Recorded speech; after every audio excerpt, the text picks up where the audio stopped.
Okay.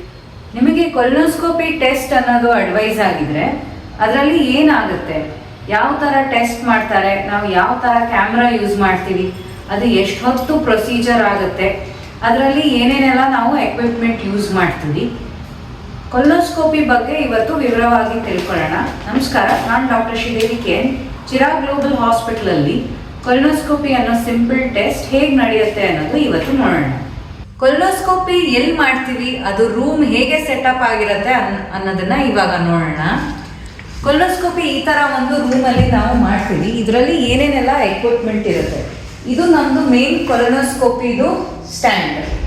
ಈ complete ಯೂನಿಟಲ್ಲಿ ನಮಗೆ ಕೊಲೊನೋಸ್ಕೋಪಿದು monitor ಇರುತ್ತೆ, ಇದರಲ್ಲಿ ಪ್ರೊಸೆಸರ್ ಇರುತ್ತೆ, ಅದರಲ್ಲಿ ಮೆಷಿನ್ ಹಾಗೂ ಲೈಟ್ ಸೋರ್ಸ್ ಇರುತ್ತೆ, ಮತ್ತು ಇದು ನಮ್ಮದು ಕೊಲೊನೋಸ್ಕೋಪಿ ಕ್ಯಾಮ್ರಾ. ಇವಾಗ ಅದು ಹೇಗೆ ಕಾಣುತ್ತೆ ಅನ್ನೋದು ತೋರಿಸ್ತೀನಿ. ಈ ಕೊಲೊನೋಸ್ಕೋಪ್ ಕ್ಯಾಮ್ರಾ ಅನ್ನೋದು 160 ಸೆಂಟಿಮೀಟರ್ ಉದ್ದ ಇರುತ್ತೆ, ಅಂದರೆ 160 ಸೆಂಟಿಮೀಟರ್ ಲಾಂಗ್ ಇರುತ್ತೆ. ಅದಕ್ಕೆ ಈ ಥರ ಕೆಲವು ಪಾರ್ಟ್ಸ್ ಇರುತ್ತೆ.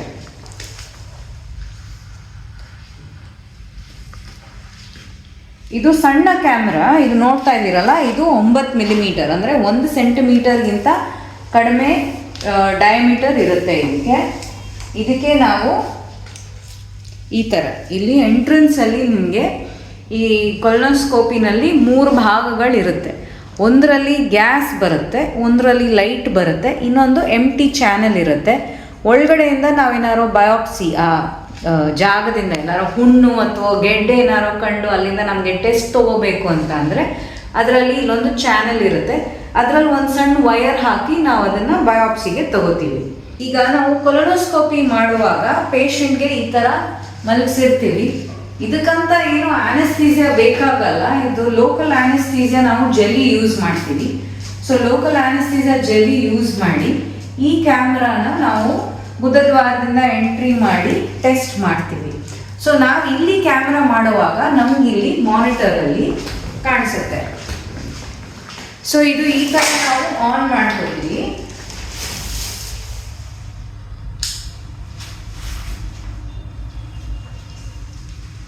ಇದು ಕಂಪ್ಲೀಟ್ ಸಿಸ್ಟಮ್ ಈ ಥರ ಕನೆಕ್ಟ್ ಆಗುತ್ತೆ.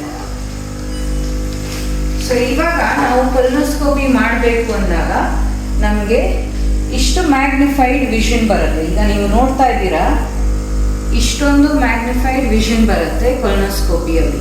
ಸೊ ನಾರ್ಮಲ್ ಆಗಿ ನಮಗೆ ಏನು ಕಾಣುತ್ತೆ ಅದರಲ್ಲಿ almost 1.5 times to 3 times magnification ಬರುತ್ತೆ ನಮಗೆ ಕೊಲೊನೋಸ್ಕೋಪಿಯಲ್ಲಿ. ಸೊ ನಾವು ಈ ಥರ ಬುಧದ್ವಾರನ ಎಂಟ್ರಿ ಮಾಡಿ ಒಳಗಡೆ ನಾವು ಲೈನಿಂಗಲ್ಲಿ ಏನೇನಾರು ಹುಣ್ಣಿದ್ರೆ ಅಥವಾ ಗೆಡ್ಡೆ ಇದ್ದರೆ ನಮಗೆ ಕಾಣಿಸ್ಕೊಳ್ಳುತ್ತೆ.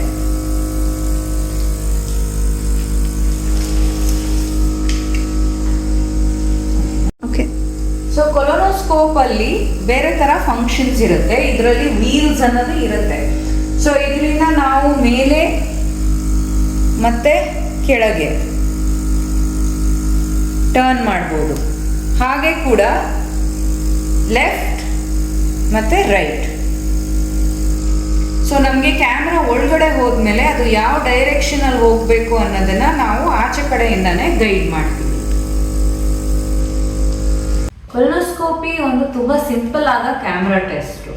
ಇದು ಯಾರಿಗೆ ನಾವು ಕೇಳ್ತೀವಿ ಅಂತ ಅಂದರೆ, ತುಂಬ ವಯಸ್ಸಾದವ್ರಿಗೆ, ಅವ್ರಿಗೆ ಮೋಷನ್ ಜಾಗದಲ್ಲಿ ಏನಾರೋ ಲಕ್ಷಣಗಳು ಕಾಣಿಸ್ಕೊಂಡ್ರೆ, ಬ್ಲೀಡಿಂಗ್ ಮತ್ತು ಮೋಷನ್ ಜಾಗದಲ್ಲಿ ಕ್ಲಿಯರ್ ಆಗದೆ ಇರೋದು, ತುಂಬ ಸಲ ಮೋಷನ್ ಆಗೋದು, ಅಲ್ಲಿ ಏನಾರೋ ಮಾಸ್ ಅಥವಾ ಗೆಡ್ಡೆ ಥರ ಫೀಲ್ ಆಗೋದು, ಯಾವ್ದಾರೋ ಮೋಷನ್ ಜಾಗದಲ್ಲಿ ಲಕ್ಷಣಗಳು ಕಾಣಿಸ್ಕೊಂಡ್ರೆ ನಮಗೆ ಬರೀ ಬುಧದ್ವಾರ ನೋಡೋದು ಸಾಕಾಗಿಲ್ಲ ಅಂತ ಅನ್ಸಿದ್ರೆ ಸಂಪೂರ್ಣ ದೊಡ್ಡ ಕರಳು ನೋಡಬೇಕು ಅಂದರೆ ನಾವು ಕೊಲೊನೋಸ್ಕೋಪಿ ಟೆಸ್ಟ್ ಅಡ್ವೈಸ್ ಮಾಡ್ತೀವಿ.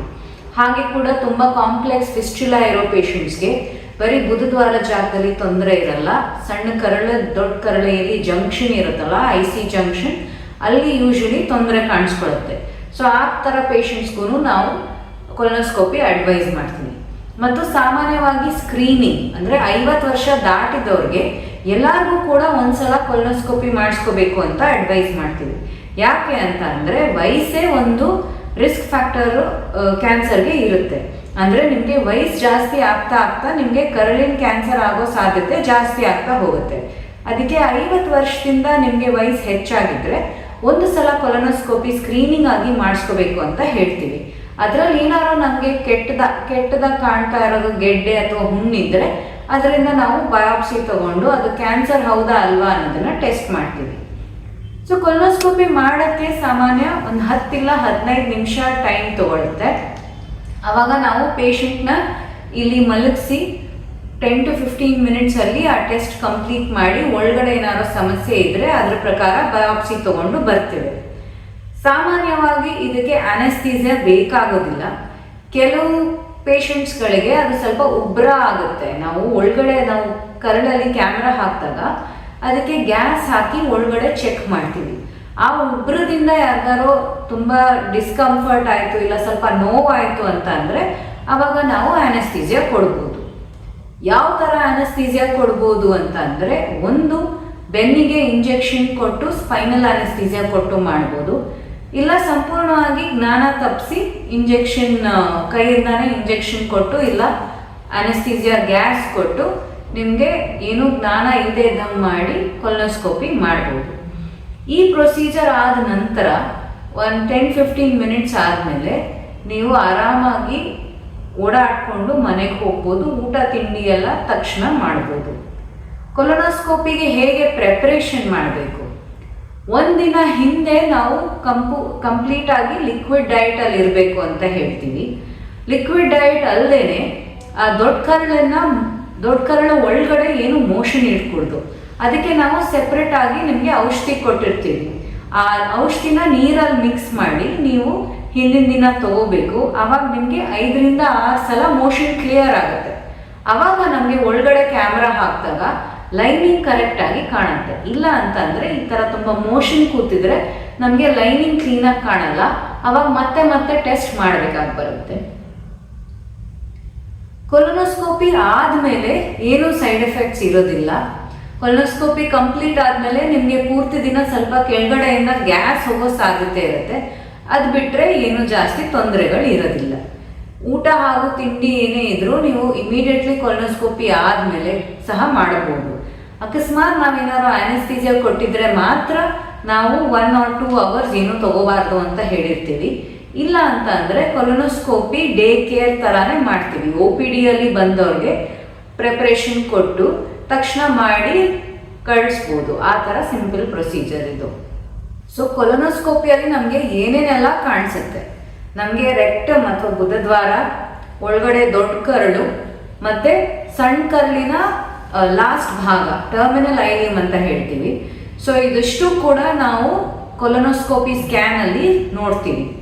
ಅದಲ್ಲದೆ ಈ ಸಣ್ಣ ಕರಳಲ್ಲಿ ಹಾಗೂ ದೊಡ್ಡ ಕರಳಲ್ಲಿ ಏನಾದ್ರು ಪ್ರಾಬ್ಲಮ್ಗಳಿದೆಯಾ, ಏನೇನು ಪ್ರಾಬ್ಲಮ್ ಎಲ್ಲ ನಮಗೆ ಚೆಕ್ ಮಾಡೋಕ್ಕಾಗುತ್ತೆ. ಇವಾಗ ಇನ್ಫೆಕ್ಷನ್ಸ್ ಇದೆಯಾ, ಹುಣ್ಣಾಗಿದೆಯಾ, ಮತ್ತು ಕೆಲವು ಪೌಚಸ್ ಅಂತ ಫಾರ್ಮ್ ಆಗುತ್ತೆ, ಡೈವರ್ಟಿಕ್ಯುಲೈ ಅಂತ ಹೇಳ್ತೀವಿ. ಕ್ಯಾನ್ಸರ್ ಇರ್ಬೋದು, ಇಲ್ಲ ಕೆಲವರಿಗೆ ಬ್ಲೀಡಿಂಗ್ ಆಗುತ್ತೆ, ಅಲ್ಸರೇಟಿವ್ ಕೋಲೈಟಿಸ್ ಇಲ್ಲ ಕ್ರೋನ್ಸ್, ಇನ್ಫ್ಲಮೇಟರಿ ಬೌಲ್ ಡಿಸೀಸ್ ಅಂತ ಕರಿತೀವಿ. ಈ ಥರ ದೊಡ್ಡ ಕರಳಿಂದು ಸಮಸ್ಯೆಗಳು ಯಾವ್ದಾರು ಇದ್ದರೆ ಅದು ಕೊಲೊನೋಸ್ಕೋಪಿ ಸ್ಕ್ಯಾನಲ್ಲಿ ನಮಗೆ ಗೊತ್ತಾಗುತ್ತೆ. ನಿಮಗೆ ಕೊಲೊನೋಸ್ಕೋಪಿ ಮತ್ತು ಎಂಡೋಸ್ಕೋಪಿ ಅದ್ರ ಬಗ್ಗೆ ಬೇರೆ ಏನಾದರೂ ಸಂದೇಹಗಳಿದ್ದರೆ ಅದನ್ನು ನೀವು ಕಾಮೆಂಟ್ಸಲ್ಲಿ ಮೆನ್ಷನ್ ಮಾಡಿ, ನಾವು ಮುಂದಿನ ವಿಡಿಯೋನಲ್ಲಿ ಅದನ್ನು ಅಡ್ರೆಸ್ ಮಾಡ್ತೀವಿ.